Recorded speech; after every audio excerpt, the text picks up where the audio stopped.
Ya,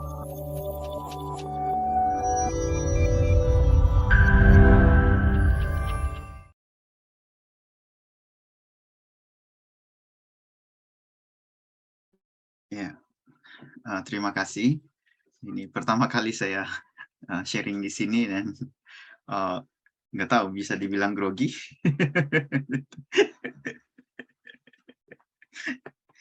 Ya, ya saya ingin berbagi pengalaman iman ya bersama dengan teman-teman, kakak-kakak, saudara-saudara di sini. Um, ini pengalaman iman yang mungkin sudah beberapa minggu yang lalu ya, dan saya pikir kenapa saya pilih ini karena saya pikir mungkin temanya sedikit cocok ya, kalau enggak dicocok-cocokin deh nggak apa-apa. Gitu ya. um, ya ya saya saat ini sekarang sedang studi lanjut di Korea di Presbyterian University Theological Seminary, atau orang Korea sering bilang Jangsinde gitu ya, Jangsin kayak gitu. Jadi mungkin ini salah satu sinode Presbyterian yang ada di Korea seperti itu. Ya saya ingin sharing tentang pengalaman saya beberapa waktu lalu saat melakukan kunjungan kultural, yang kemudian kunjungan kultural ini berubah menjadi perjalanan spiritual buat saya gitu. Boleh saya share screen? Mungkin ada gambar-gambar yang ingin saya minta tolong diizinkan saya share. Iya, oke.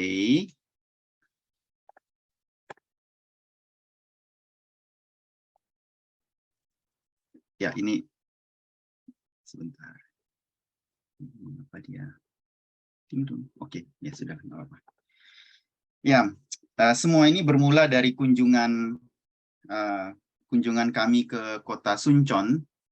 Jadi kota Suncheon itu, kalau ini map Korea yang di sebelah sini, yang di sebelah kanan saya ini kota Suncheon ada di bagian bawah, dan kota Yeosu ini di ujung di sini. Ini seperti apa ya, kayak semenanjung seperti itu ya. Jadi biasanya ini kalau naik KTX kereta cepat itu kira-kira 4 jam dari kota Seoul pergi ke kota Suncheon. Ini ada di bagian selatan Korea Selatan. Di setiap semester biasanya mahasiswa internasional yang tergolong dalam English program. Jadi di kampus kami itu ada mahasiswa internasional, ada Korean program dan English program. Jadi kalau Korean program artinya kuliah dalam bahasa Korea, kalau English program kuliah dalam bahasa Inggris. Dan memang ini sedikit, 2 tahun ini sedikit yang bergabung di dalam English program karena COVID. Jadi susah mendapat visa sebagai pelajar. Jadi ya ini jumlah kami ya segini, tidak banyak mahasiswa internasional yang bergabung dalam English program. Jadi setiap semester kami harus mengambil kuliah yang namanya Korean Practicum. Jadi di dalam kuliah Korean Practicum itu selain belajar bahasa, kami juga belajar untuk bagaimana survive hidup di Korea. Ini tujuannya kelas Korean Practicum itu untuk menolong kami. Jadi selain belajar bahasa, kami juga belajar budaya dan kebiasaan-kebiasaan yang lain yang membuat mahasiswa internasional itu bisa survive tinggal di sana. Tinggal di sini maksudnya di Korea. Biasanya di akhir semester itu kami selalu pergi mengunjungi kayak cultural trip, mengunjungi satu kota yang terkenal, budayanya sangat terkenal di Korea. Jadi setiap semester kami akan pergi keluar dari kota Seoul dan mengunjungi kota-kota yang lain. Selalu seperti itu. Dan kali ini kota yang kami kunjungi itu adalah kota Suncheon.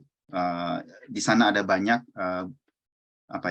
wisata budaya yang bisa kita pelajari, dan satu lagi kota Yeosu. Nah, ini agak unik.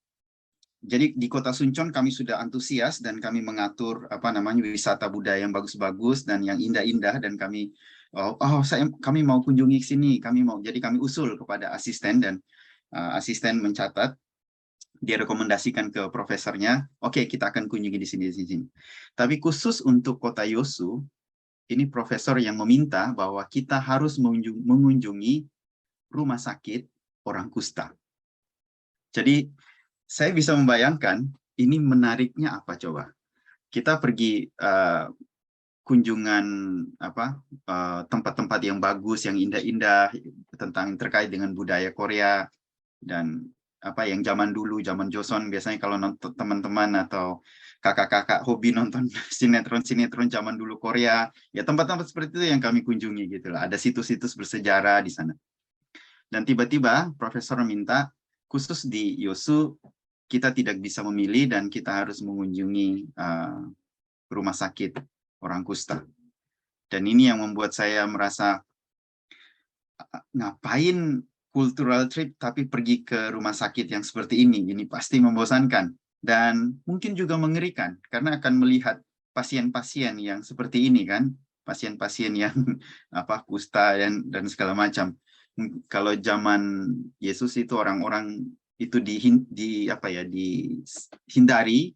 mereka disingkirkan. Di Korea juga ketika awal-awal masa abad 20 atau abad 21, abad 20 terutama awal tahun 1900-an itu kan banyak sekali kusta yang menyebar di Korea dan masyarakat Korea juga sangat menderita gitu. Ya, Pason nggak ada jadi ya saya ngomong juga ngaur juga Pason juga. Ya, oke. Tapi saya tidak akan banyak menceritakan tentang rumah sakit, sejarah rumah sakit ini atau tentang orang-orang yang ada di sana, tapi saya ingin, dan ini yang menjadi bagian refleksi saya, namanya Pastor Son Yang-won. Ya memang orang-orang bermarga Son ini kayaknya history maker gitu ya orang-orang ini ya. Dan ini benar-benar dia menjadi history maker dan ini yang menjadi refleksi buat saya. Dia salah satu direktur di rumah sakit kusta. Dia bukan pendiri, sebenarnya pendirinya itu misionaris dari Amerika, itu tahun 1911. Tapi pada zamannya dia ini sudah tahun 1940-an. Ya, 1940-an. Jadi dia menjalankan, dia sebagai pastor sekaligus juga sebagai acting director untuk mengurus rumah sakit ini. Dia sebagai pastor, jemaatnya ya orang-orang kusta ini. Jadi dia lulusan teologi dari kampus saya. Jadi ini juga sebenarnya senior senior saya, tapi senior jauh banget. Dulu kampus saya itu namanya Pyongyang Theological Seminary. Itu ada di Korea Utara. Tapi karena perang Korea, kampusnya pindah ke Korea Selatan, kayak gitu. Jadi pendirinya misionarisnya Moffat. Jadi satu misionaris membuat sekolah teologi di Korea Utara, tapi karena terjadi perang Korea, kami pindah ke Korea Selatan. Waktu dia sekolah di sana, dia masih di Pyongyang waktu itu. Jadi masih tahun 1930-an seperti itu. Nah, dia ketika Korea dijajah oleh Jepang, itu misionaris itu disuruh pulang semuanya, misionaris dari Eropa gitu ya, yang datang dari Amerika, Eropa yang menyebarkan Injil dan membawa kekristenan di Korea itu disuruh pulang. Jadi tidak ada lagi yang merawat ini, makanya Pastor Son dia sebagai pastor di gereja dan kemudian juga menjalankan merawat orang-orang kusta ini. Jadi bisa dilihat ya, ini kondisinya mereka pada saat itu, orang-orang kusta. Ya, namun ketika penjajahan Jepang itu pada zamannya dia tangkap, ya dia sangat menderita sebagai pemimpin orang-orang Kristen yang ada di daerah Yosu. Dia ditangkap sama Jepang, lalu kemudian dia diminta untuk menggerakkan jemaatnya untuk menyembah kepada kekaisaran Jepang, ya, dilambangkan dengan itu bendera Jepang, lalu kemudian sujud menyembah. Ya, ini kan bagi kekristenan ini kan seperti menyangkal iman kayak gitu. Jadi dia benar-benar tidak mau menyembah, lalu kemudian dia ditangkap dan dia disiksa. Jadi kami tidak boleh mengambil foto di museum itu bagaimana penyiksaan yang dia alami. Saya juga coba cari di internet juga nggak dapat, tapi kalau lihat itu sangat mengerikan. Selama 5 tahun dia disiksa. Waktu tahun ketiga, ada cerita waktu tahun ketiga dia disiksa untuk menyangkal Yesus. Dia mengatakan, saya sudah berjuang sampai saat ini dan saya tidak akan meninggalkan iman saya sampai kapanpun. Tapi 5 tahun kemudian kan Jepang kalah di seluruh banyak tempat termasuk di Indonesia, sehingga kemudian Jepang pergi dan akhirnya dia dibebaskan. Cuma kalau saya melihat foto-foto itu dan kemudian saya merefleksikan keberadaan iman, terutama iman saya, memang saya tidak mengalami penyiksaan secara di dalam iman, dan cerita-cerita penyiksaan orang-orang Kristen itu kan rasanya terjadinya jauh sekali gitu loh, pada sebelum abad 20 gitu. Tapi saya melihat ini pada abad 20 masih orang-orang Kristen juga masih mengalami hal-hal seperti ini, dan itu sebagai seorang yang belajar teologi, saya pun merasa ditantang gitu loh. Mungkin penyiksaan-penyiksaan iman yang saya alami tidak secara fisik, tapi ada hal-hal yang lain. Apakah saya masih bisa bertahan seperti Pastor Son ini? Saya melihat satu hal. Jika roh Allah tidak ada di dalam dirinya, atau dia tidak merasakan ada roh Allah di dalam dirinya, ini pasti ceritanya akan berbeda. Justru sebaliknya, ketika dia tetap terus bertahan di dalam penyiksaan-penyiksaan itu selama 5 tahun, dan akhirnya dia dibebaskan, bukan karena Jepang yang membebaskan, tapi karena situasi, imannya ini sangat menguatkan jemaat-jemaat yang kebanyakan penderita kusta. Banyak orang-orang yang penderita kusta di sana itu mereka menyerah di dalam hidup mereka karena tidak bisa melakukan apapun, apalagi mereka diasingkan, mereka disingkirkan bahkan oleh keluarga mereka sendiri. Jadi iman dia yang begitu kuat membuat jemaatnya juga semakin kuat dan tidak mau menyerah. Ini cerita yang pertama yang saya lihat dari situasi dari kehidupan dari Pastor Son. Ini ketika Jepang memaksa orang-orang untuk menyembah kekaisaran Jepang, ya. Tapi Pastor Son tidak mau. Kemudian ada peristiwa 3 tahun kemudian. Jadi setelah Korea mengalami kemerdekaan di tahun 1945 sama dengan kita, 3 tahun kemudian ini paham komunis mulai masuk di Korea. Waktu itu Korea belum ada Korea Selatan dan Utara, ya, masih ada satu Korea begitu. Lalu kemudian paham komunis masuk. Dan kemudian dua ideologi ini antara komunis dan demokratik ini kemudian mencoba untuk merebut kekuasaan, untuk menguasai Korea. Pada tahun itu sekitar 1948 di daerah Yosu itu ada pemberontakan atau seperti kerusuhan oleh orang-orang komunis yang memaksa orang-orang untuk ikut ideologi komunis. Tapi persoalannya sekali lagi orang-orang Kristen ini mengalami tantangan yang begitu besar di sana.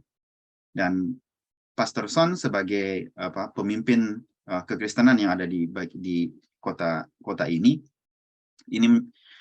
menghadapi tantangan yang berat karena 2 anaknya ini akhirnya dibunuh oleh 2 anaknya sudah remaja, sudah masa-masa lulus SMA begitu. Dia dibunuh oleh orang-orang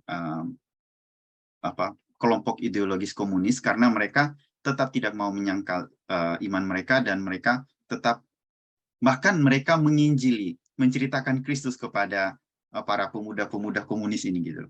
Akhirnya mereka dibunuh. Mereka berdua ini dibunuh, dan ditembak mati. Itu cerita di belakangnya. Jadi tapi persoalannya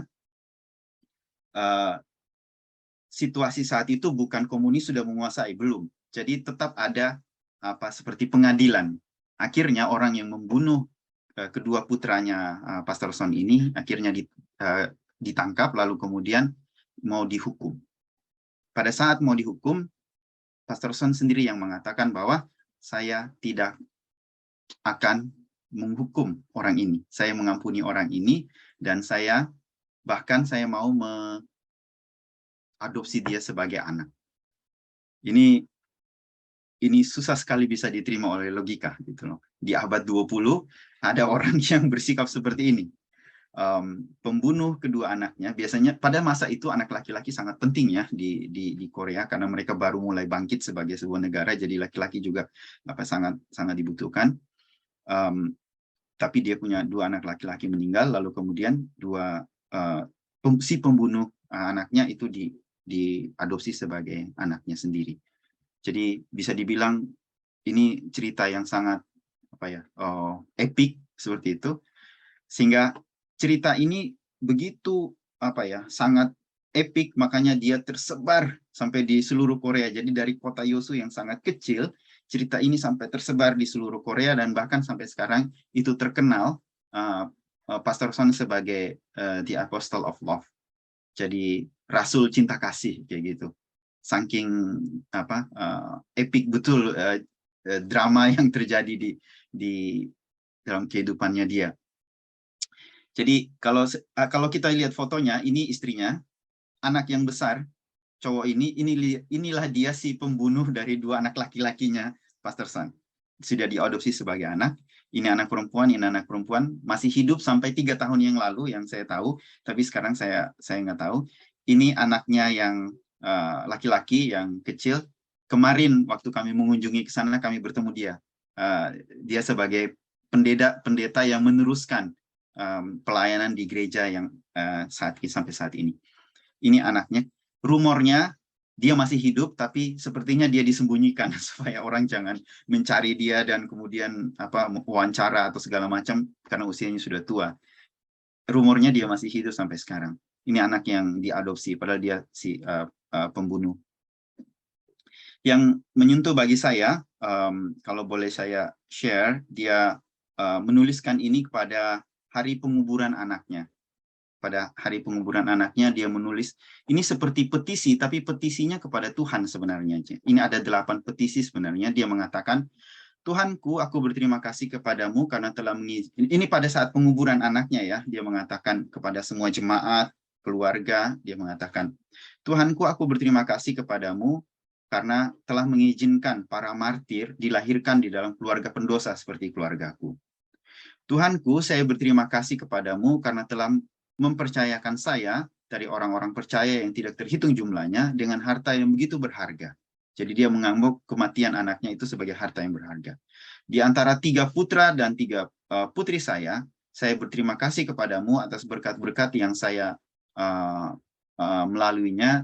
Saya dapat mempersembahkan kepadamu 2 anak laki-laki saya yang beautiful ya, dalam bahasa yang dipakai itu beautiful, tapi ya saya bingung, anak laki-laki beautiful tapi oke, cakep-cakep gitu ya. Putra tertua dan putra kedua dia. Aku bersyukur kepadamu atas kemartiran 2 anakku, padahal kemartiran 1 anak itu sudah jauh lebih berharga daripada yang bisa dia tanggung. Jadi 1 anaknya martir, dia merasa sangat bahagia, apalagi ini 2. Jadi dia di dalam penguburan anaknya, dia mengatakan dia sangat bahagia. Seperti itu. Saya berterima kasih kepadamu atas kemartiran anak-anak saya yang ditembak mati ketika mereka sedang memberitakan Injil. Ketika mereka mati dalam damai di ranjang kematiannya sendiri merupakan berkat yang luar biasa bagi orang percaya. Saya berterima kasih kepadamu karena hati saya tentram. Kedua putra saya sebenarnya telah bersiap untuk pergi dan belajar ke Amerika. Jadi ini seperti sudah lulus SMA dan siap mau melanjutkan di universitas di Amerika. Sekarang mereka berada di tempat yang jauh lebih baik daripada Amerika. Tuhan, saya berterima kasih kepadamu karena telah memberi saya hati yang penuh cinta untuk mengampuni musuh yang membunuh anak-anak saya dan mendorong saya, maksudnya Tuhan yang mendorong dia untuk mengadopsi si pembunuh sebagai anaknya sendiri. Ya Allah Bapakku, terima kasih karena sekarang akan ada lebih banyak putra surgawi melalui buah kemartiran putra-putraku. Saya bersyukur dan berterima kasih kepada Tuhan Yesus Kristus yang telah memberi saya kebenaran ini di saat-saat sulit seperti itu. Hati yang gembira mencari iman dan cinta, dan iman memberi saya ketenangan. Ya, ketika saya membaca peristiwa ini, seperti petisi yang dia buat kepada Tuhan, saya merasa bahwa ada satu hal yang betul-betul berbeda di dalam hatinya Pastor Son ini. Dia seperti orang Korea biasa, ya oke, dia pastor, dia juga belajar teologi, ya dia senior saya, jauh sekali di atas. Sebenarnya tidak jauh berbeda dengan pastor-pastor yang lain, tapi apa yang membuat dia begitu berbeda, saya melihat dia menyadari Roh Allah hadir dalam hidupnya, dan dia mengizinkan Roh Allah berkarya di dalam hidupnya. Ini nggak mudah gitu. Saya ingat situasi yang sedang viral sekarang di Indonesia terkait polisi tembak polisi seperti itu ya. Yang meninggal orang Kristen, yang nembak orang Kristen, betul ya. Pengacaranya juga orang Kristen. Ini kepala polisinya juga orang Kristen. Ini semuanya masuk dalam perhatian saya karena kekristenan ini sangat terkuat erat di dalam kejadian seperti ini. Saya membayangkan kalau saya menjadi orang tua dari Brigadir J, apakah saya bisa menerima misalnya Baradae sebagai anak saya, mengganti yang sudah meninggal? Ini susah banget. Ini susah banget. Mungkin kita bisa mengatakan, ini Pastor Son ini kan ya hidup di masa lalu, mungkin kalau dia hidup sekarang dia akan enggak, ini awal abad 20 dan saya merasa bahwa ini sangat dekat dengan kehidupan situasi modern sekarang itu. Anak ini namanya Chaisun sebenarnya, anak ini namanya Chaisun. Dia akhirnya diadopsi, dia dididik oleh Pastor Son, akhirnya dia menerima Yesus dan akhirnya dia menjadi pendeta juga. Jadi dia jadi pendeta, anak yang kecil ini juga jadi pendeta. Dua anak laki-laki ini sempat kehilangan iman karena kakaknya mereka itu meninggal dan mereka marah sekali kepada Tuhan. Tapi lewat kehidupan papanya dan kesaksian hidup papanya, dua anak ini akhirnya mengampuni Tuhan dan mereka akhirnya melihat pekerjaan Tuhan di dalam kehidupan keluarganya, meskipun mereka harus kehilangan dua kakak laki-lakinya. Ini yang kedua. Sedikit lagi, ceritanya belum selesai. Setelah dia sudah diadopsi, pada tahun 1950, Pastor Son ditangkap oleh komunis. Lalu kemudian mereka penjara, mereka siksa juga, minta dia untuk melepaskan imannya. Tapi akhirnya pada tahun 1950, dia meninggal karena dia dibunuh oleh tentara komunis karena tidak mau melepaskan imannya. Jadi ini sekitar 3 tahun kemudian dari tahun kematian anaknya, lalu kemudian kematiannya, dia dibunuh oleh tentara komunis. Dia meninggal di usia 48. Ya, saya pikir mungkin dia, waktu saya belum tahu umurnya ya, saya pikir dia mungkin umurnya 50 atau 60 atau 70 yang sudah punya banyak pengalaman pelayanan sehingga imannya bertumbuh. Enggak. Masih muda, umurnya 48 gitu. Enggak jauh beda gitu loh dengan saya. Ya, beda beberapa tahun aja ke depan gitu. Jadi wah, ini sangat menyentuh hati saya, dan sepanjang perjalanan pulang, semua hal-hal yang indah di Suncheon itu saya lupakan. Saya nggak ingat. Justru perjalanan saya ke Yosu ini yang saya bawa di selama saya duduk di KTX untuk pulang ke Seoul untuk saya refleksikan. Saya pikir ini bukan karena Pastor Son ini adalah orang yang hebat. Ya, kadang-kadang kita melihat para martir-martir dan kemudian kita mengatakan, oh mereka orang yang hebat. Mungkin saya kalau dalam posisi itu, saya nggak bisa, karena saya bukan orang hebat. Seperti itu. Saya merasa ini bukan karena Pastor Son orang-orang hebat, termasuk orang-orang hebat. Namun karena roh Allah ada di dalam hatinya, ia mengenali roh Tuhan itu dan mengizinkan roh Tuhan itu bekerja atau mengalir dalam hatinya, dan itu berdampak bagi banyak orang. Saya pikir, saya coba membayangkan situasi ini, saya nggak sanggup menghadapi tantangan-tantangan iman yang berat. Ya mungkin tidak seberat, tidak sama konteksnya dengan Pastor Son saat itu. Mungkin ada hal-hal yang berat yang akan saya alami atau sedang saya alami di dalam masa-masa yang sekarang. Tapi intinya adalah saya harus menyadari bahwa roh Allah itu ada di dalam hati saya dan dia bergerak.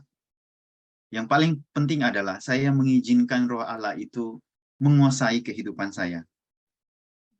Sehingga dengan demikian, hal-hal yang mungkin kita anggap di luar bayangan, beyond imagination, atau di luar logika, di luar akal sehat, ini bisa terjadi dan bisa dilakukan oleh orang-orang Kristen, orang-orang yang beriman. Bukan karena mereka hebat, tapi mereka mengizinkan roh Allah itu bergerak di dalam kehidupan mereka. Saya pikir ketika saya jatuh atau ketika saya tidak mampu menghadapi ujian-ujian iman, bukan karena saya lemah atau saya bukan orang hebat, tapi karena saya tidak menyadari gerakan-gerakan roh itu dan gerakan-gerakan roh yang sanggup untuk menguatkan saya tidak menyadari itu, dan saya juga tidak mengizinkan roh itu menguasai kehidupan saya. Sebaliknya, saya menggunakan logika saya menggunakan pikiran saya menggunakan perasaan saya untuk mengatasi atau menghadapi hal-hal yang sulit yang terjadi dalam hidup saya. Ya, ini yang saya renungkan. Saya berharap bahwa peristiwa ini juga menolong saya untuk perjalanan spiritual saya, bukan hanya pada saat saya kuliah di sini, tapi ketika saya berada dalam dunia pelayanan setelah itu. Gitu. Semoga ini juga bisa menolong atau menginspirasi teman-teman. Terima kasih.